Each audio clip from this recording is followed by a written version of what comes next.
آباجائی بند کر دینا، میری بات سنتے رہیں۔ ابو بکر نے کہا یا رسول اللہ اجازت تو مل گئی لیکن یہ بکری دودھ نہیں دیتی ہے، خشک ہے۔ فتح محمد بھائی بھی ہمارے تشریف لائے محمد علی بھائی کے ساتھ، ماشاءاللہ۔ دودھ نہیں دیتی آقا۔ یا رسول اللہ اس نے کافی عرصہ سے دودھ نہیں دیا، بیمار ہے۔ آقا اس لیے زمین پر پڑی ہے، یہ کھڑی نہیں ہو سکتی۔ یا رسول اللہ اس کا شوہر جب بکریاں لے کر کے گیا ہے تو اس کو نہ لے جا سکا، اس کی وجہ یہ ہے آقا یہ چلنے کے قابل نہیں ہے۔ یا رسول اللہ یہ جب چلتی نہیں اٹھتی نہیں تو اب دودھ کا عالم کیا ہے؟ میرے نبی نے فرمایا ابو بکر اس سے دودھ کا برتن منگا، دودھ دلانا محمد کا کام ہے۔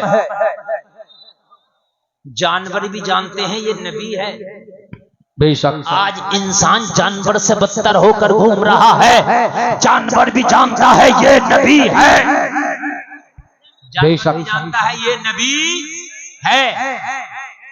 ایک شخص اپنے اونٹ کی شکایت کرنے آ گیا، یا رسول اللہ میرا اونٹ بہت زیادہ بے لگام ہو گیا، آقا جب بھی میں بوجھا رکھتا ہوں اپنے اونٹ پہ نا تو میرا اونٹ بوجھا گرا دیتا ہے، یا رسول اللہ میرا کہنا نہیں مانتا، آقا میرا اونٹ بڑا بے لگام ہو گیا، بڑا بے ادب ہو گیا۔ نبی نے یہ نہیں کہا وہ جانور ہے میں کیا کروں گا، نبی نے فرمایا لا اونٹ کو بلا کے لا، لا اونٹ کو بلا کے لا۔ جب نبی نے اتنا کہا تو وہ شخص اونٹ کو بلا کے لے آیا۔ میرے نبی نے اونٹ سے پوچھا کیا تو بے لگام ہو گیا، کیا تو بے ادب ہو گیا، تو اس کا بوجھا نہیں سنبھالتا؟ عرض کیا رسول اللہ یہ میرا مالک سچ کہہ رہا، میں اس کا بوجھا نہیں سنبھالتا ہوں، جب بھی میرے اوپر بوجھ رکھتا میں گرا دیتا۔ میرے نبی نے فرمایا یہ تو تیرا مالک ہے، تو اس کی بے ادبی کیوں کرتا ہے، تو اس کی بات کیوں نہیں مانتا؟ عرض کی آقا میں اس کی بات دن میں ایک بار نہیں مانتا، اور یہ اپنے مالک پروردگار کی بات دن میں 5 مرتبہ نہیں مانتا، یہ 5 وقت کی نمازیں چھوڑتا، آقا یہ نماز نہیں پڑھتا، پوچھو آقا پوچھو، یہ میرا مالک ہے وہ اس کا مالک ہے۔ میرے نبی نے پوچھا تو نماز نہیں پڑھتا، تیرا اونٹ شکایت کر رہا، عرض کرنے لگا رسول اللہ یہ سچ بول رہا میں نماز نہیں پڑھتا ہوں۔ میرے نبی نے فرمایا تو اپنے مالک کے حکم کو ٹھکراتا ہے، یہ تیرے حکم کو ٹھکراتا ہے، تو آج وعدہ کر کہ تو آج کے بعد نماز نہیں چھوڑے گا، یہ تیرا حکم مانے گا۔ عرض کیا رسول اللہ میں وعدہ کرتا ہوں آج کے بعد نماز نہیں چھوڑوں گا، تو اونٹ نے بھی وعدہ کیا آقا آج کے بعد اس کا بوجھا نہیں گراؤں گا۔ جانور بھی جانتے ہیں کہ یہ نبی ہے۔ نبی بکری کے قریب تشریف لائے، ام معبد کہتی ہے مجھ سے کہا گیا برتن لاؤ، میں دودھ کا برتن لے کے آئی، نبی کے ہاتھ میں تھما دیا، جیسے ہی مصطفیٰ کریم کے ہاتھ میں ام معبد نے برتن تھمایا، لوگوں غور کر کہنے میں کھڑے ہو کے دیکھ رہی تھی، میرے کریم مصطفیٰ نے بکری کی پیٹھ پہ ہاتھ رکھا، جیسے ہی میرے نبی نے بکری کی پشت پہ ہاتھ رکھا وہ بیمار بکری کھڑی ہو گئی، لوگوں وہ بیمار بکری ایسے کھڑے ہو گئی کہ جیسے اسے کبھی کوئی مرض ہوا ہی نہیں تھا، لوگوں سر اٹھا کے کھڑی ہو گئی، دیکھتے ہی دیکھتے کیا دیکھا تو اس کے سوکھے ہوئے تھنوں میں دودھ آ گیا، اور اتنا دودھ آ گیا کہ میرے نبی نے دودھ نکالنا شروع کیا۔ ام معبد کہتی ہے جب برتن لا کے میں نے نبی کے ہاتھ میں دیا تھا میرا برتن بھر گیا مگر بکری کا دودھ ختم نہ ہوا۔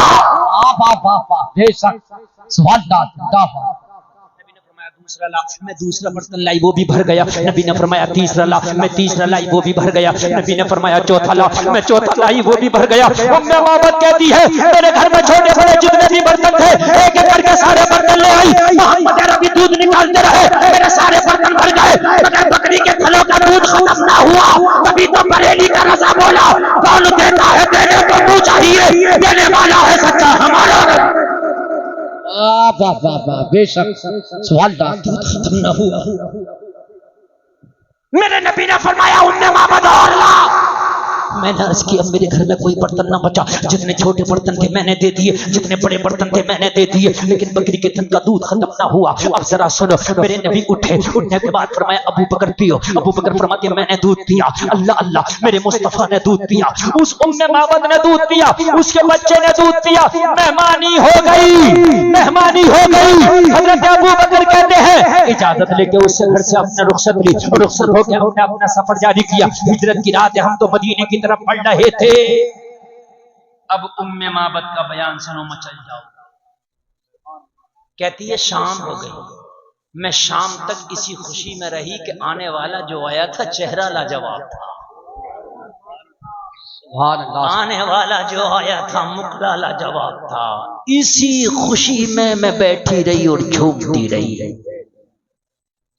شام ہوئی، میرا شوہر بکریوں کا ریوڑ لے کے گھر میں آیا. گھر میں آتے ہی بولا ام مابعد، جہاں بکریاں بنتی ہیں اس گھر میں بڑی بدبو آتی تھی، آج خوشبو کا ٹھکانہ نہیں کہ ادھر چھڑکا ہے. جہاں بکریاں بنتی ہیں پیشاب کی بدبو آتی ہے کہ نہیں آتی ہے؟ کہنے لگا ام مابعد، آج سے پہلے اس گھر میں آتا تھا بدبو کا ٹھکانہ نہیں تھا، آج خوشبو کا ٹھکانہ نہیں ہے. کیا تو نے عطر چھڑکا ہے؟ کہنے لگی میرے شوہر میں نے عطر نہیں چھڑکا، مگر ایک مہمان آیا تھا، اس کے قدم کی برکت ایسی ہے کہ وہ جدھر جاتا ہے راستے مہکا دیتا ہے. جدھر جاتا ہے بے شک واہ واہ، جدھر جاتا ہے کلیاں مہکا دیتا ہے. یہ اس کے قدم کی برکت ہے. وہ جب سے آیا ہے میرا گھر مہک رہا ہے. کہنے لگا کون تھا؟ نام تو بتا مجھے. کہنے لگی ہائے میرے شوہر میں کیا کروں، وہ آیا تو میں خوش اتنا ہو گئی تھی کہ اس کا نام پوچھنا ہی بھول گئی. بے شک خوشی کی وجہ سے میں نام ہی نہ پوچھ سکی. ہائے میرے شوہر میں اس کا نام یاد نہ کر سکی، معلوم نہ کر سکی، خوش اتنا ہو گئی کہ میں بھول گئی.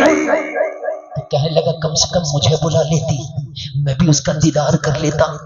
میں محروم رہ گیا اس کے دیدار سے، اگر مجھے بلاتی تو میں بھی اپنی نصیبے کو جگا لیتا. کہنے لگی میں تجھے بھول گئی تھی. کہنے لگا مجھے بھول گئی تھی؟ کہنے لگی تجھے جب تک وہ میرے گھر میں تھا میں خود کو بھول گئی تھی. واہ واہ واہ، بے شک ایسا مہمان ہے.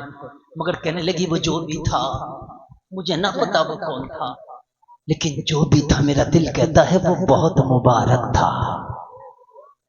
اپنے دل سے ہی نام رکھ ڈالا. کہنے لگی جو بھی تھا وہ بہت مبارک تھا، جو بھی تھا بہت مبارک تھا. تو کہنے لگا اب سن، آج کے بعد بکریاں چرانے دور دور نہیں جایا کریں گے، اب بکریاں قریب قریب چرایا کریں گے. اگر کبھی دوبارہ مبارک اس گھر میں آ جائے نا تو مجھے ضرور بلا لینا، تاکہ مبارک کی زیارت سے میں بھی سرفراز ہو جاؤں، تاکہ مبارک کا مکھڑا میں بھی دیکھ لوں. وہ جلسے میں آنے والوں ذرا غور کرو. کہنے لگی کیا کروں، میرا دل بھی تڑپ رہا ہے. جب سے مبارک میرے گھر سے گیا ہے میرا دل بہت بے قرار ہے کہ پتہ نہیں دوبارہ مبارک کو دیکھنا کب نصیب ہوگا، پتہ نہیں دوبارہ مبارک کا مکھڑا دیکھنا کب نصیب ہوگا. وہ لوگوں ذرا غور کرو، وہ بے قراری کے عالم میں دن رات گزر رہے ہیں. ام مابعد کا بیان ہے کہ روزانہ یہ سوچتی تھی کاش آج مبارک میرے گھر میں آ جائے گا، کاش آج مبارک میرے گھر میں آ جائے گا. ام مابعد کہتی ایک دن میرے گھر میں کھانے پینے کا سامان ختم ہوا تو میں نے کیا کیا، میں نے اپنے بچے کو ساتھ میں لیا، میں نے تھیلا اٹھایا اور مدینے کے بازار میں سامان خریدنے چلی گئی.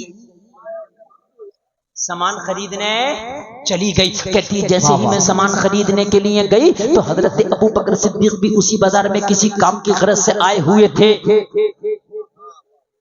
حضرت ابو بکر کے چہرے پہ جب بیٹے کی نظر پڑی، جب بیٹے نے حضرت ابو بکر کے چہرے کو دیکھا تو ماں کا دامن پکڑ کے کہا ماں یہ تو وہی ہے جو اس دن مبارک کے ساتھ ہمارے گھر مہمان بنا تھا. واہ واہ واہ، بے شک ماں یہ تو وہی ہے جو مبارک کے ساتھ ہمارے گھر مہمان بنا تھا. ماں کہتی ہے کہ جیسے ہی میری نظر پڑی ابو بکر کے چہرے پہ تو میں بھی مچل گئی، اور مچلنے کے بعد میں نے اپنا تھیلا چھوڑا، میں نے اپنا سامان چھوڑا، اور چھوڑنے کے بعد میں ابو بکر کا دامن پکڑ کے بولی او آنے والے تو وہی ہے جو اس دن مبارک کے ساتھ میرے گھر پہ مہمان بنا تھا. دل بڑا بے قرار ہے، ارے مبارک کا پتہ تو بتا دے، مبارک کہاں ملے گا، ایک بار ملاقات تو کرا دے. حضرت ابو بکر فرماتے ہیں ارے تو پتے کی بات کرتی ہے، چل میرے ساتھ چل، آج مبارک کا نظارہ ہی کرا دیتے ہیں. واہ واہ واہ، بے شک سبحان اللہ. چل میرے ساتھ چل، آج مبارک کا نظارہ ہی کرا دیتے ہیں. ام مابعد کہتی ہے میں نے سامان چھوڑا، ام مابعد کہتی ہے میں نے تھیلا چھوڑا، ام مابعد کہتی ہے میں بھول گئی اپنے سامان کو، میں بھول گئی اپنے تھیلے کو. اور میں جب ابو بکر کے پیچھے پیچھے چلی، یہ مسجد نبوی کے دروازے پہ جا کر کے کھڑے ہو گئے. مسجد نبوی میں سارے صحابہ موجود ہیں، آمینہ کا لال موجود ہے. لوگوں جیسے ستاروں میں چاند چمکتا ہے، نبی کا مکھڑا چمک رہا ہے. ام مابعد کو دروازے پہ کھڑا کیا، اور کھڑا کرنے کے بعد میں حضرت ابو بکر نے اشارہ کیا دیکھ وہ تو نہیں ہے تیرا مبارک. ام مابعد کہتی ہے جیسے ہی میری نظر پڑی، جیسے ہی میری نظر پڑی میری آواز ذرا بلند ہو گئی، جب آدمی خوشی میں ہوتا ہے یا غم میں تو آواز ایٹومیٹک بلند ہو جاتی ہے. اگر آدمی زیادہ خوش ہوتا ہے تب بھی آواز زور سے نکل جاتی ہے, یا زیادہ تکلیف ہوتی ہے تب بھی آواز زور سے نکل جاتی ہے. کہنے لگی معبد خوشی میں آواز زور سے نکل گئی, ہاں وہی ہے میرا مبارک. واہ واہ واہ بے شک. حضرت ابوبکر نے کہا اے معبد آواز دھیمے کر, آواز ہلکی کر, یہاں آوازوں کو اونچا نہیں کیا جاتا. معبد نے کہا کیا بات, یہاں آواز اگر اونچی ہو گئی تو کیا ہوگا؟ حضرت ابوبکر نے فرمایا سن, ان کی بے ادبی ہے, ان سے نیچی آواز رکھ, ان سے اونچی آواز کرنا ادب نہیں ہے, گستاخی ہے. معبد کہتی ہے میں نے پوچھا کیا کوئی یہ سردار ہے, کیا کوئی یہ بادشاہ ہے, یا کہیں کے راجا ہے کہ ان کی آواز سے اونچی کوئی آواز نہیں کرتا, ان کی بات سے اونچی کوئی بات نہیں کرتا؟ تو حضرت ابوبکر نے جواب دیا تھا معبد کان کھول کے سن لے, راجاؤں کی اوقات کیا ہے, بادشاہوں کی اوقات کیا ہے. یہ راجاؤں کے راجا, مہاراجاؤں کے مہاراجا, بادشاہوں کے بادشاہ, امام الانبیاء رحمت للعالمین یہی تو ہے. طٰہٰ و یاسین یہی تو ہیں, آخری پیغمبر یہی تو ہیں. کہنے لگی میرے گھر آئے تھے, اس وقت میں پتہ نہ لگا سکی یہ نبی ہیں, تو اب پتہ لگا لے یہ نبی ہیں. معبد کہنے لگی ابوبکر ذرا رک جاؤ, گھر جانے دو. معبد گھر آ گئی, اور گھر آنے کے بعد شوہر سے بولی پریشان مت ہو, مبارک کا پتہ لگا لیا ہے. کہنے لگا کون ہے بتا تو. کہنے لگی تجھے پتا نہیں, نبیوں کا سردار آخری نبی محمد الرسول اللہ وہی تو میرا مبارک ہے.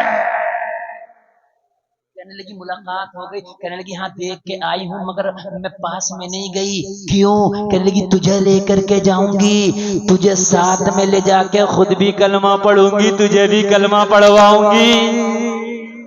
ہائے ہائے ہائے ہائے, نبی کی بارگاہ میں حاضر ہیں, اور حاضر ہونے کے بعد معبد کہتی آقا چہرہ دیکھ کے ہی سب کچھ سمجھ لیا, بتانے کی ضرورت نہیں, بس کلمہ پڑھا دے. اور نبی نے جب کلمہ پڑھایا, صاحب اسلام کیا, تو لوگوں کان کھول کر کے سنو. معبد کہتی ہے اب میری زندگی میں بہاریں آ گئی. انک لعلی خلق عظیم. جلسہ میں آنے والوں, پوری دنیا کی تعلیم, پوری دنیا کی عقل مندی, پوری دنیا کی ترقی ایک طرف, اور تیرا نبی ایک طرف. پوری دنیا تیرے نبی کے مقابلے پہ کچھ نہیں.